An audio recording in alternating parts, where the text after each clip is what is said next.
সাইডে সুডিলে আবার কটমট দিবনি। না না, এটা ঢাকা শহর, এত তাড়াতাড়ি কারো বিশ্বাস করান যাবো না। এই বেটার বুকি চুকি বুঝ দিয়া আমার হেনতে কাটতে পড়তে হইব। কি কোনো সমস্যা? না, সমস্যা তো কে রে? ওই যে দোহান নিমু করে কইছিলাম না, আব্বাই আব্বাই কইছিল কি তোরে টাকা দে, মানে দোহান নিছে, এখন মনে পড়ছে। আব্বাই তো কইছে টাকা দেবে না। ভাই হয়েছে কি, দোহান নেলে আমি জানাবো মানে, পরে এক সময় দেখা করবো মানে, আমি যাই গে, বাবা। আচ্ছা ঠিক আছে, যাও তাহলে, সমস্যা নেই। আমার বলত পাইছে, মো মনে করছে। আন্দা গুন্দা কই যে যামু কিচ্ছু বুঝতাছি না, চোরবাট পারে ভরা। একটা পরিচিত লোক পাইলে এর মাধ্যমে একটা দোকানপাট নিতাম। এখানে কি যে করি, পরিচিত লোকটাই কই পাই।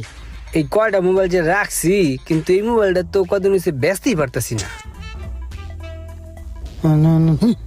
আরে রুমন ভাই নামক এলাকার পাইছি, হ্যাঁ যে কই।